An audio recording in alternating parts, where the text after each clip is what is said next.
Welcome to our Play Well podcast series. My name is Marguerite Blair and I am Chief Executive of Play Scotland, the national organisation for play.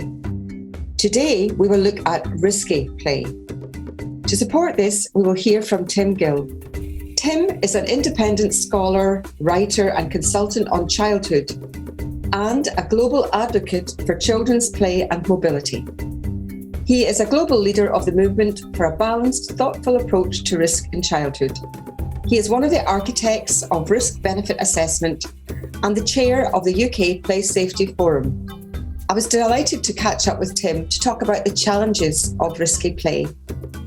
Hello, Tim. It's lovely to have an opportunity to talk to you this morning about risky play or challenging everyday adventures and how we can create the right environments to allow children to have a really wide experience of play opportunity. Great. I'm really looking forward to the conversation. Thank you. Now, I have a quote in front of me that I find really interesting. It's Marguerite talking about having an image of a child as rich in potential, strong, powerful, competent, and connected to adults and other children. And thinking also of this idea of the environment as the third teacher for a child. And in Scotland, we've also been long engaged with our regulator, the Care Inspectorate. Their focus tends to be on the competent adult that engages with the child. So it's a big topic to try and cover, but I think looking at the competent child and the competent adult, is that the solution to creating more risky play opportunities for children and young people? I think those two notions are crucial. And I also think that at the heart of our thinking around risk in childhood is the sense of childhood as a kind of journey, amongst other things. And that, in fact, when children are born, they are pretty helpless and dependent upon adults for meeting their most basic needs. But they, as they grow up, gradually become better at a whole bunch of stuff. Their competence, explodes really. And part of that journey, an essential part of that process, is about the kind of growth of autonomy in children and everyday freedom. And so from the adults, it's about that gradual transfer of risk management responsibilities, and that is best done in a gradual way, in a way that's sensitive to different children and to their circumstances and their personality and their qualities, but that it really is all about that sort of nurturing competence and independence and responsibility in children. And you can't do that without accepting some uncertainty and some freedom of choice and freedom of action, crucially, of course, through children's play. And that's why that link between play, freedom, responsibility and competence is so important. And I think that leads on really nicely when we think about what then are the benefits in terms of risky play as against the idea of the harms that might happen to the child beyond maybe a few bumps and bruises and scratches. And how do we find this balance? And for a long time, I know we've been part of a conversation about risk benefit and benefit risk. And we talk about that in terms of practitioners and playgrounds and other play opportunities. So how do we move things forward now so that people feel confident in achieving this balanced approach? I think we should firstly take stock of what we have achieved so far, I think. And, you and I and others have been really pushing for a more balanced and thoughtful approach for a long time. I think we've left well behind the idea of the incompetent child, the idea that, our job is to eliminate the possibility of harm and to protect children at all costs. That sort of zero risk philosophy, I think, has thankfully been consigned to history. And that's really important. And in doing that, we've learnt about the importance as well of making the benefits of risk visible, of bringing that into our thinking. And that's where these actual processes, the procedures, the tools that you and I and others have been working on, and you can call it benefit risk assessment or risk benefit analysis, or you choose the words, but all of them have at heart this goal of making benefits visible and bringing them into our thinking about what's an appropriate, activity or environment or set of offers for children. And I think we make progress on all of this by ensuring that we continue to have a strong focus on the benefits, accepting we need to accept the possibility that something bad will happen. And it may even mean that we sometimes have to accept the possibility that something really bad will happen. We don't, of course, goes without saying, we don't want bad things to happen. You'll remember, Marguerite, when we were drafting the original Play Safety Forum statement, and we talked about paddling pools. It's actually a really interesting, concrete example of the difficulty, but also the importance of being honest about risk. That, if you think paddling pools are a good thing, and I think most people do, then you have to accept the possibility that a child might actually drown in a paddling pool. You cannot remove that possibility altogether. You can do all sorts of things to make it extremely unlikely. The only way you remove it is by taking away all the paddling pools. And I think people would say that was disproportionate.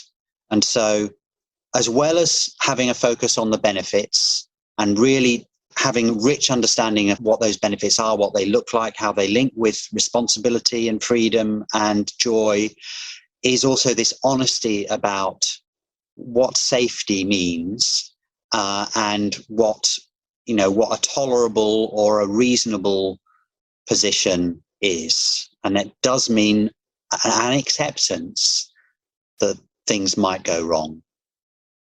I think that's true. And we have, I would completely agree that we have actually achieved quite a bit of culture change over the last generation, the last 15 years or so, in this acceptance that children don't benefit at all from being wrapped in cotton wool. We've tried that. It didn't work. We've moved on. I think there's been better training available for our workforce, which has contributed to the confident adults that work with our children and young people. I'm thinking now about parents and this challenge. I mean, the paddling pool one is a good example of that. I think a lot of young people presenting at A&E over the summer holidays might have been on an outdoor trampoline. I do think that seems to feature largely in reports about who turns up at A&E. If you're a young person, what is the cause? So what do we need to do to move the conversation on about where we find this balancing point where we know our children need to have this access to the fun, the outdoors, the everyday adventure, the challenge. How do we support parents to do that? Because a lot of parents obviously are working people who are practitioners and teachers, maybe involved in youth clubs and other things as well. So what do we do to support the parents?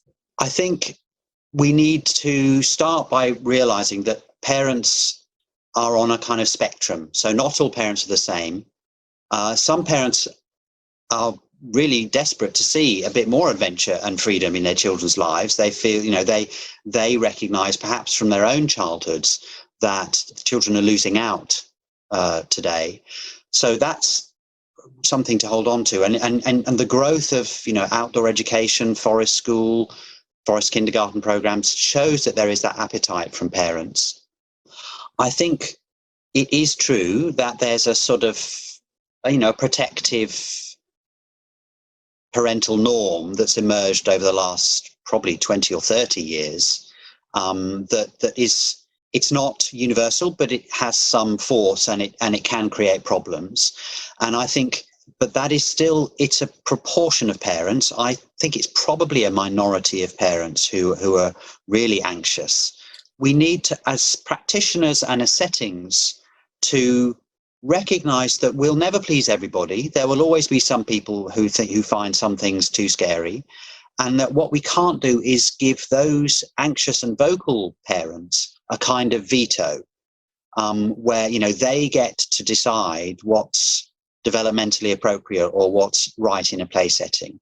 I'm not saying we should be confrontational, but I think we do need to recognize there is a kind of communication problem, and maybe even, a sort of problem about our basic offer, that what do we believe as educators, as play workers, as people involved in settings, what do we believe is the right approach and the right set of experiences and environments to offer for children, and to be clear about that and to communicate that with parents. And then maybe it might be that some parents say, you know what, this isn't for me. I'm going to, look elsewhere. And I think that's actually okay. And I think we see that in some respects, with parental choices about childcare. So good communication, clarity about values, and a willingness to, make the case for a positive, what's sometimes called a risk-forward approach. But always, of course, to be respectful and aim for constructive conversations around that. I think that's important. I think the power of the complainer, I see it in a lot of things, in society at the moment. People take the time and trouble to complain if they're not happy.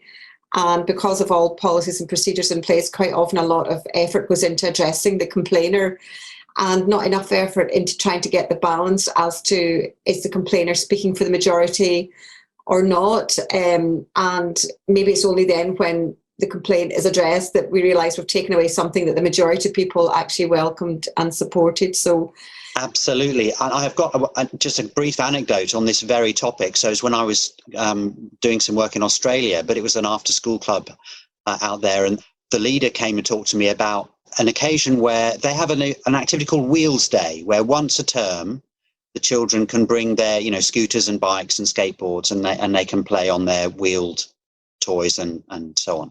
And on one Wheels Day, one child fell over and broke an arm or a leg. And that parent was really upset about it, and we can understand that. But the parent also said, well, clearly we can't have Wheels Day anymore. It's too dangerous. And the manager of the setting thought, well, I'm not so sure about that. So they actually did a poll. They did a survey of all of their families. And, the short response was everybody else apart from that one family said, no, we know this has happened. It's sad. But we don't think Wheels Day is too dangerous. We think it's a good thing to have. And so it was that real, considered engagement with a body of parents based on a value position about, what's a good set of offers for children. So I think that's quite a powerful illustration of how, you need to respond thoughtfully but robustly if you've got a complainer who you're convinced, you don't think they're in the right. No, I think that's a great example. So thanks for that, Tim. I think moving forward, what do you think the big challenges are now? We've got a lot of good evidence, we've got good paperwork, we've got policies in place, but what are the remaining challenges to trying to embed this approach to the benefits of risk in everyday practice? I think we still have a problem with some links in the chain. So if you imagine that in any given setting, there's almost like a chain of command. There'll be the children, of course, then there'll be the play workers or the educators who are working face to face. There'll be their managers. There might be a board or a council or and maybe political. So, and then there's also the role of the insurers. There's the role of the regulators.